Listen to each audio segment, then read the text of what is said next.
प्रधानमंत्री नरेंद्र मोदी ने कहा, कोरोना महामारी से जारी जंग का मूल्यांकन इस बात से होने चाहिए कि हम कितने जीवन बचाने में रहे सक्षम। निजी अखबार को दिए साक्षात्कार में पीएम ने कहा, भारत अपनी ताकत से बनेगा वैश्विक निर्माण केंद्र। कहा, आत्मनिर्भर भारत सिर्फ प्रतियोगिता नहीं बल्कि क्षमता के बारे में है। कहा, 80 करोड़ लोगों को 8 महीने तक मुफ्त अनाज और दाल देने की घोषणा का मानव इतिहास में कोई जोड़ नहीं। स्वास्थ्य मंत्रालय ने कहा, पिछले 6 हफ्तों में भारत में कोविड-19 से मौत में आई है कमी। देश में कोविड-19 से मौत की दर 1.50%। दुनिया के अन्य देशों के मुकाबले मृत्यु दर काफी कम। कोरोना से स्वस्थ होने की दर बढ़कर हुई लगभग 91%। मृत्यु दर में लगातार गिरावट जारी।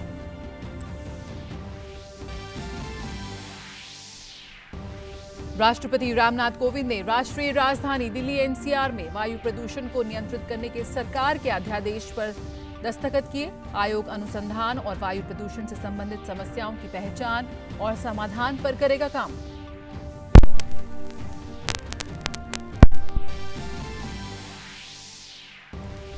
एनआईए की श्रीनगर और दिल्ली में 6 गैर सरकारी संगठन और ट्रस्ट के 9 ठिकानों पर छापेमारी। विदेशों से पैसा मंगवाकर जम्मू कश्मीर में अलगाववादी गतिविधियों को अंजाम देने से जुड़े मामले में छापेमारी जारी।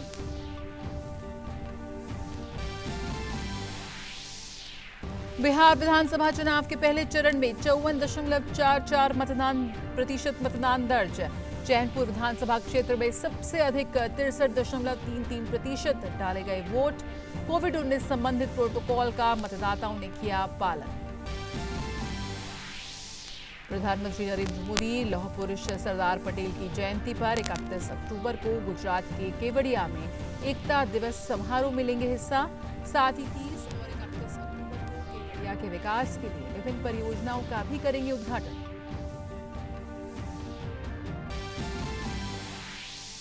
और अंतर्राष्ट्रीय खबरों में फ्रांस के राष्ट्रपति ने की कोविड-19 की दूसरी लहर में बढ़ते संक्रमण के मामलों को नियंत्रित करने के लिए शुक्रवार से राष्ट्रीय लॉकडाउन की घोषणा। कहा, आवश्यक सामान और चिकित्सा से संबंधित सामानों की खरीदारी के लिए ही लोगों को घरों से बाहर जाने की होगी अनुमति।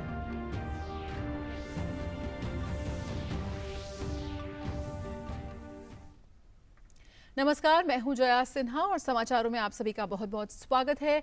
प्रधानमंत्री नरेंद्र मोदी ने कहा कि कोरोना महामारी से जारी जंग का मूल्यांकन इस बात से होना चाहिए कि हम कितने जीवन को बचाने में सक्षम हैं। एक निजी अखबार को दिए साक्षात्कार में पीएम ने कहा कि भारत अपनी ताकत से वैश्विक निर्माण केंद्र बनेगा। पीएम ने कहा कि आत्मनिर्भर भारत सिर्फ प्रतियोगिता के बारे में नहीं बल्कि क्षमता के बारे में है। पीएम ने कहा कि 80 करोड़ लोगों को 8 महीने तक मुफ्त अनाज और दाल देने की योजना का मानव इतिहास में कोई जोड़ नहीं है।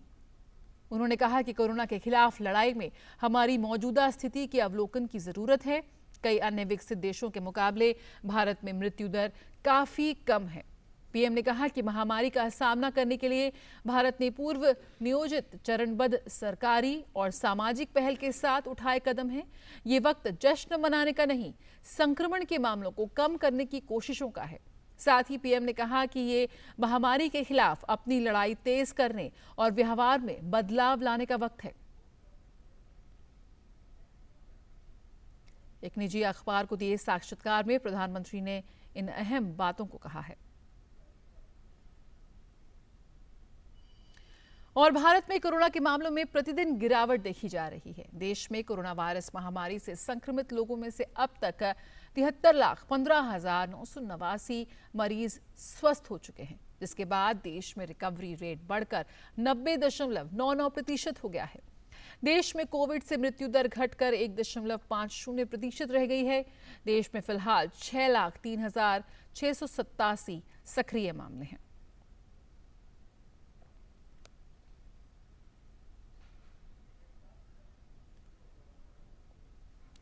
और आईसीएमआर के अध्ययन में पाया गया है कि बीसीजी टीकाकरण बुजुर्गों में बढ़ी हुई सहज और अनुकूल प्रतिरोधक क्षमता को प्रेरित करता है, जो कोरोना वायरस के खिलाफ फायदेमंद साबित हो सकता है।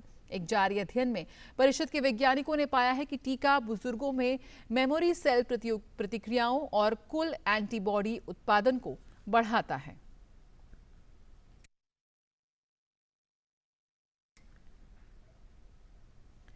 और पिछले 6 हफ्तों से भारत में औसत दैनिक कोविड-19 मृत्यु दर लगातार घट रही है।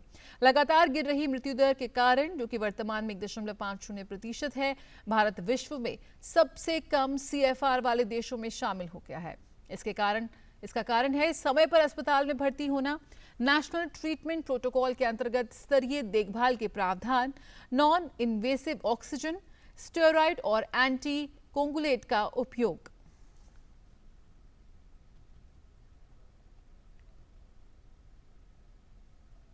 और आइए अब बात कर लेते हैं बिहार चुनाव की।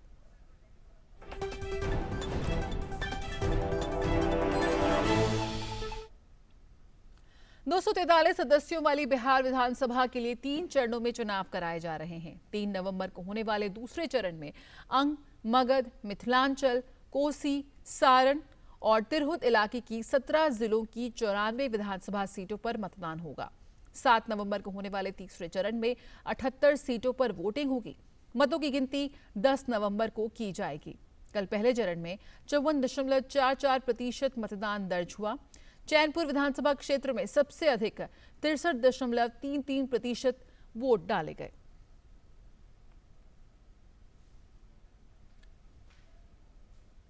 तो कल पहले चरण का मतदान प्रतिशत 54% से ज्यादा रहा और बिहार में दूसरे चरण के लिए प्रचार इस वक्त बेहद तेज हो गया है। बिहार में 2015 में हुए विधानसभा चुनावों के दूसरे चरण में 17 जिलों की 94 सीटों में से अगर हम सीटों के आकलन पर नजर डालें तो भाजपा ने 20 सीट हासिल की थी, तो वहीं जदयू के खाते में 30 सीटें गई थी। आरजेडी ने 33 सीटों पर जीत दर्ज की थी, तो वहीं INSC ने 7 सीटों पर जीत हासिल की थी और अन्य दलों ने 4 सीटों पर कब्जा किया था। तो आप देख सकते हैं 2015 के दूसरे चरण के जो परिणाम है इस वक्त आपकी टेलीविजन स्क्रीन पर। भाजपा ने 20 सीटें, जदयू ने 30, आरजेडी ने 33, कांग्रेस ने 7, तो वहीं अन्य के खाते में 4 सीटें गई थी। और राष्ट्रीय राजधानी दिल्ली और NCR में वायु प्रदूषण को नियंत्रित करने के लिए सरकार के अध्यादेश पर राष्ट्रपति रामनाथ कोविंद ने दस्तखत कर दिए हैं। राष्ट्रपति ने हवा की गुणवत्ता की निगरानी के लिए एक आयोग गठित करने के लिए एक अध्यादेश पर हस्ताक्षर किए हैं।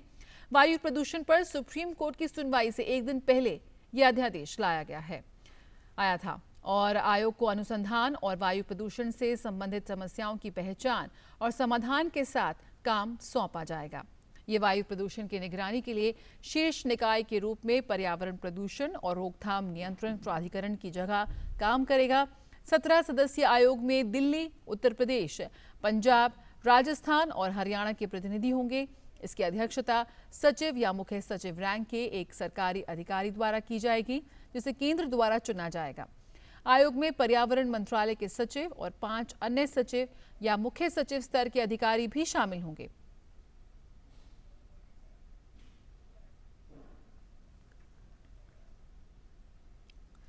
और राष्ट्रीय जांच एजेंसी NIA की श्रीनगर और दिल्ली के 9 स्थानों पर छापेमारी जारी है। NIA ने कश्मीर में कई ठिकानों पर एक साथ छापे मारे। सीमा पार से होने वाली टेरर फंडिंग सिलसिले में ये छापेमारी की गई है। NIA की टीम ने आज सुबह मोहम्मद जफर अकबर भट्ट के मकान पर छापा डाला। NIA ने जिन स्थानों पर छापेमारी की है उसमें Falah-e-Aam trust, charity alliance, human welfare foundation, salvation movement और Jammu and Kashmir voice of victim है। इससे पहले कल NIA ने श्रीनगर और बांदीपुरा के 10 जगहों और बेंगलुरु के एक स्थान पर छापे मारे थे।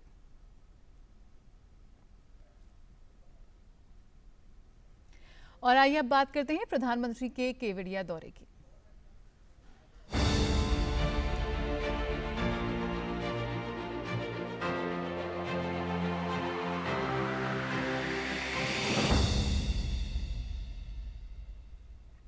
प्रधानमंत्री नरेंद्र मोदी 31 अक्टूबर को गुजरात के केवड़िया में लौह पुरुष सरदार वल्लभ भाई पटेल की जयंती पर एकता दिवस समारोह में भाग लेंगे।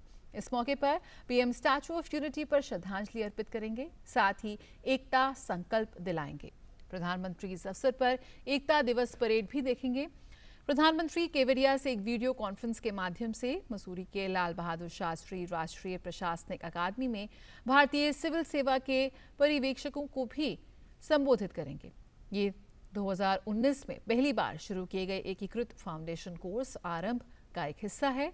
प्रधानमंत्री 30 और 31 अक्टूबर को केवड़िया के विकास के लिए विभिन्न परियोजनाओं का उद्घाटन भी करेंगे, जिसमें स्टैच्यू ऑफ यूनिटी के लिए एकता क्रूज सर्विस, एकता मॉल और बाल पोषण पार्क का उद्घाटन शामिल है।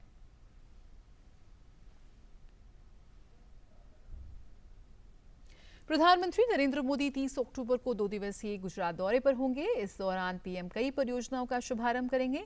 वहीं स्टैच्यू ऑफ यूनिटी के पास 25 एकड़ में फैला है कैक्टस गार्डन। यहां आने वाले पर्यटक कैक्टस की प्रजातियों और दवाओं के तौर पर इसके इस्तेमाल के बारे में विस्तार से जान सकते हैं। देखिए संवाददाता शैलेंद्र की ये रिपोर्ट।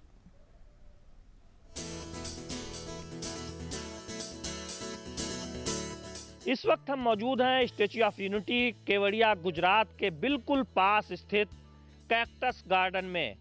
करीब 25 एकड़ का ये पूरा गार्डन है, जिसमें दुनिया भर की 350 से ज्यादा प्रजातियां हैं कैक्टस की और 6 लाख से ज्यादा कैक्टस के यहाँ पर पौधे विकसित किए गए हैं। यहाँ पर आने वाले पर्यटक उनके बारे में जान सकते हैं, समझ सकते हैं कि किस तरह से कैक्टस न केवल उनके पार्क की सुंदरता बढ़ाता है, बल्कि तमाम रोगों से लड़ने में मदद भी करता है। यहाँ आने वाले पर्यटक इस जगह पर आकर कैक्टस की प्रजातियों और दवाओं के तौर पर इसके इस्तेमाल के बारे में विस्तार से जान सकते हैं। साथ ही नर्मदा घाटी के निकट इस खूबसूरत पार्क को देख सकते हैं। जो देश विदेश के पर्यटक यहाँ आए, इनको एक ही जगह से विविध प्रकार के कैक्टस की जानकारी मिले, उस शुभ उद्देश्य से इसका निर्माण किया गया है। कैक्टस के और क्या उपयोग हो सकते हैं? दवाइयों में क्या इस्तेमाल होते हैं? कैक्टस में कुछ ऐसे प्लांट्स हैं जो उसकी मेडिसिनल वैल्यू बहुत हाई है। जैसे ओपनसिया करके एक स्पीसीज है, उसका जो फल है उसमें से जो जूस निकलता है वो इम्यूनिटी बूस्टअप करता है और ख़ास करके ब्लड के जो रक्त कण है उसका बिल्कुल तुरंत बढ़ावा करता है। किसी को ब्लड कैंसर हो या ब्लड की कोई बीमारी हो तो इसके लिए ये बिल्कुल वरदान जैसी औषधि है। बहुत सारे ऐसे कैक्टस होंगे जिनका इस्तेमाल बहुत सारी बीमारियों को दूर करने के लिए किया सके। गुजरात में देखने को मिल रही है जो कैक्टस की प्रजातियां, उसमें से हमारे पास 15 से ज़्यादा प्रोडक्ट्स यहाँ पे है, ये शॉप में मौजूद है। जैसे कि साइसर करके एक प्लांट होता है जो कैक्टस प्लांट होता है, उससे दवाइयाँ जो बनती है वो अस्थि, जो जोड़ों का दर्द होता है, उसमें यूज़ होता है। उसके अलावा हमारे पास अगेव है, अगेव का नेक्टर यूज़ होता है। अगेव का नेक्टर जो नेचुरल स्वीटनर के लिए, जो डायबिटिक पर्सन होते हैं जो चीनी या शुगर नहीं खा सकते हैं, तो उनके लिए हम अगेव नेक्टर का कर रहे हैं। स्टैच्यू ऑफ यूनिटी के आसपास तमाम ऐसी आधारभूत सुविधाओं के साथ साथ सुरम्य स्थलों का विकास किया गया है, जिससे यहाँ आने वाले पर्यटक न केवल स्टैच्यू ऑफ यूनिटी के दर्शन कर सकें, बल्कि इन स्थलों पर जाकर तमाम नई जानकारियों को भी हासिल कर सकें। कैमरामैन आनंद कुमार के साथ शैलेंद्र मिश्र, डीडी न्यूज, केवड़िया, गुजरात। और भारत ने फ्रांस के राष्ट्रपति इमैनुअल मैक्रों पर अस्वीकार्य भाषा में व्यक्तिगत हमलों का जोरदार विरोध किया है।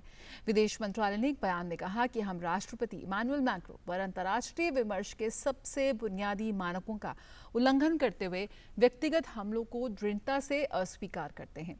साथ ही विदेश मंत्रालय ने कहा कि हम उस क्रूर आतंकवादी हमले की भी कड़ी निंदा करते हैं जिसने एक फ्रांसीसी शिक्षक का सिर काटकर निर्मम हत्या कर दुनिया को चौंका दिया।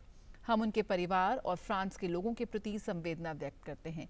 किसी भी कारण से या किसी भी परिस्थिति में आतंकवाद का कोई औचित्य नहीं है।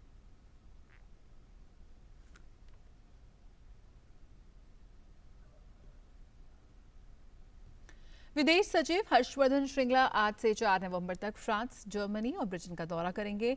अपनी यात्रा के दौरान विदेश सचिव द्विपक्षीय संबंधों की समीक्षा करेंगे और आपसी हित के मामलों पर चर्चा करेंगे। इसके साथ ही वे अपने समकक्षों और अन्य प्रमुख वार्ताकारों के साथ भारतीय दृष्टिकोण साझा करेंगे। विदेश सचिव इन 3 देशों के व्यवसायियों, शिक्षाविदों, बुद्धिजीवियों और मीडिया कर्मियों से भी बातचीत करेंगे। विदेश सचिव कोरोना महामारी और इसके प्रभावों से निपटने में अंतर्राष्ट्रीय सहयोग पर चर्चा करेंगे। विदेश सचिव की इन देशों की यात्रा भारत की सतत अंतर्राष्ट्रीय भागीदारी और राजनयिक आउटरीच का हिस्सा है।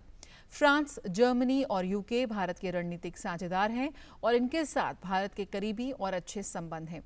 इन देशों के साथ द्विपक्षीय संबंध बहुआयामी हैं और तेजी से विकसित हुए हैं।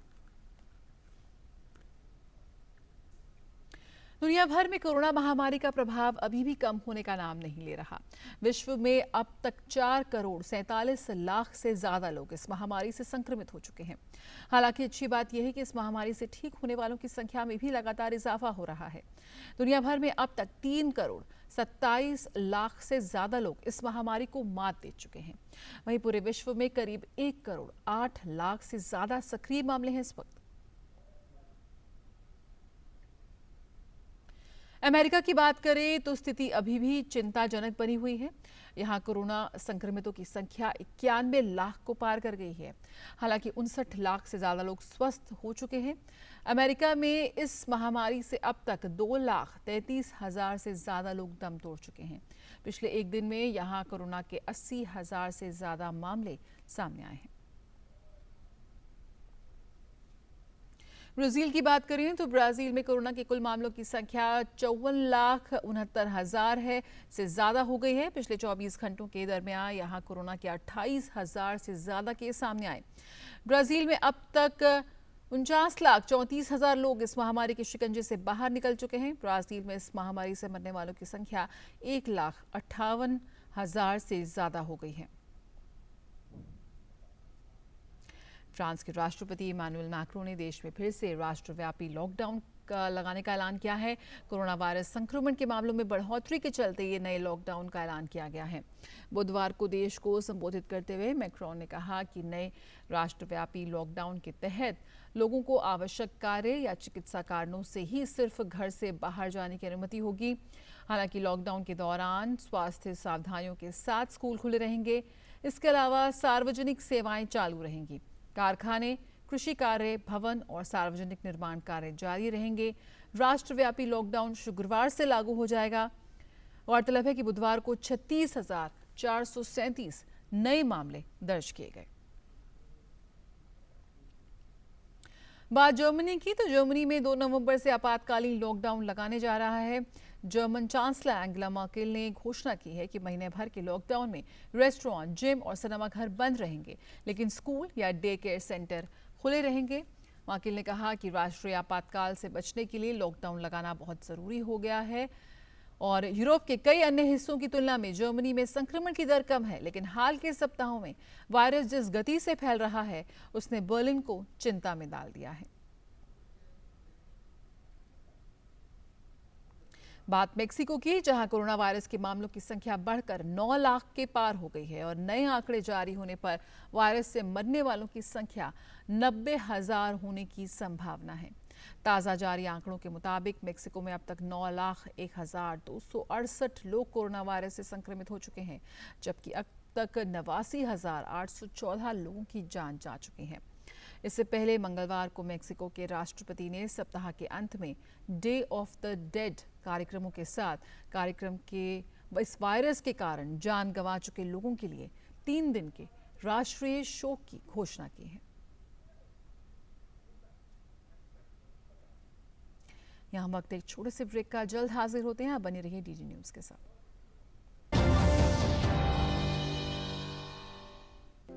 भारत पोलियो मुक्त है पर दुनिया नहीं।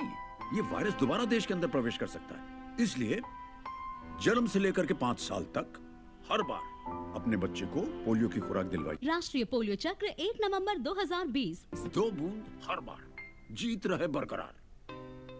देश की प्रगति का आधार कुशल प्रशासन तो है ही, जनता की ईमानदारी तथा राष्ट्र के विकास के प्रति उनकी निष्ठा भी महत्वपूर्ण है।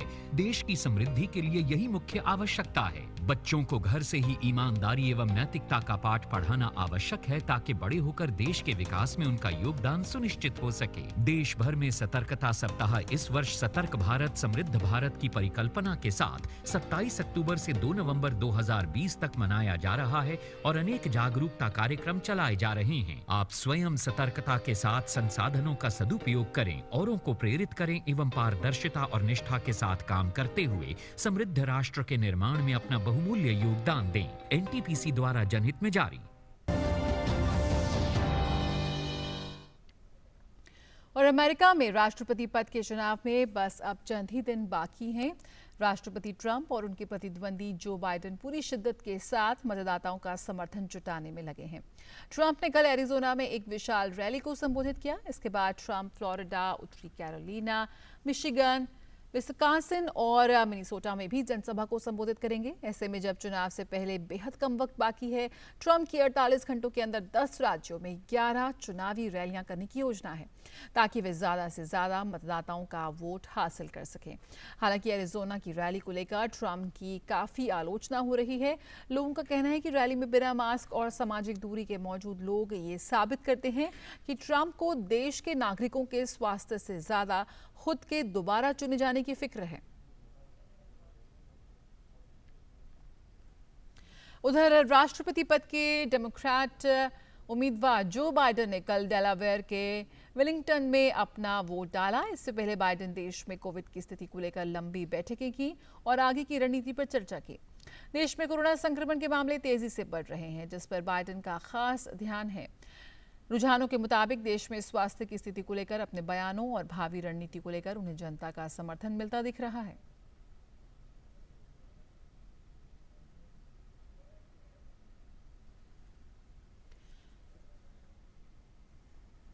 अमेरिका में इस बार जल्द मतदान की बात करें तो देश में चुनाव पूर्व मतपत्रों से वोट डालने वालों की तादाद में जबरदस्त वृद्धि हो रही है। देश में अब तक 7 करोड़ से ज्यादा अमेरिकी मतदान कर चुके हैं, जो 2016 में गिने गए कुल मतपत्रों के आधे से ज्यादा हैं। माना जा रहा है कि अच्छे आंकड़ों के पीछे एक वजह देश में फैली महामारी है, लेकिन कुछ का मानना है कि राष्ट्रपति ट्रंप द्वारा किए गए मेल वोटिंग के विरोध को अमेरिकी मतदाताओं ने नकार दिया है। खबर पोलैंड से। पोलैंड की सर्वोच्च अदालत ने देश में गर्भपात कराने को गैर कानूनी करार दिया है, जिसके बाद देश भर में इस नए कानून के खिलाफ आवाजें उठने लगी हैं। कल बड़ी संख्या में लगातार 7वें दिन पोलैंड की सड़कों पर लोग इस कानून के खिलाफ उतरे। दरअसल पहले पोलैंड में भ्रूण में किसी भी तरह की दिक्कत आने पर कानूनी तौर पर महिलाएं गर्भपात करा सकती थी, लेकिन अब नए नियम के अनुसार गर्भपात पर पूरी तरह से प्रतिबंध लगा दिया गया है, जिसका बड़े स्तर पर विरोध हो रहा है।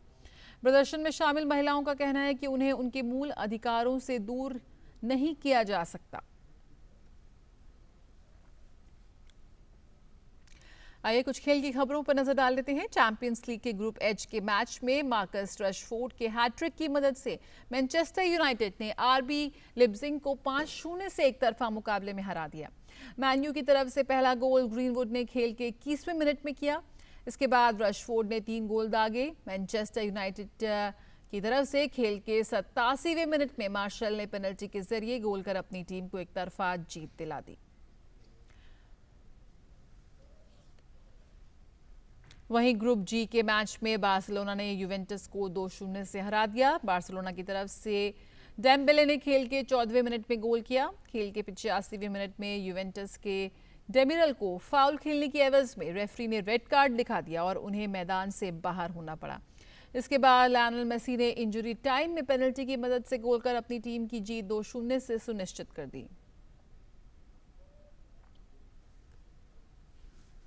चैंपियंस लीग के ग्रुप ई की बात करें तो रूसी क्लब एफ के कास्ट्रोदर और चेल्सी के बीच खेले गए मैच में चेल्सी ने कास्ट्रोदर को 4-0 से हरा दिया। चेल्सी की तरफ से कैलम हडसन ने खेल के 37वें मिनट में पहला गोल किया। इसके बाद खेल के 76वें मिनट में टीमो वर्नर ने पेनल्टी के जरिए गोल दागा। चेल्सी की तरफ से बाकी 2 गोल हाकिम चीज और पुलिसिच ने किए। और विश्व के नंबर 1 खिलाड़ी नोवाक जोकोविच ने क्रोएशिया के बोर्ना कोरिक को 7-6, 6-3 से हराकर ऑस्ट्रे बैंक ओपन टेनिस प्रतियोगिता के क्वार्टर फाइनल में स्थान बना लिया है। बोर्ना कोरिक ने पहले सेट में जोकोविच को कड़ी टक्कर दी और सेट को टाई ब्रेकर तक ले गए।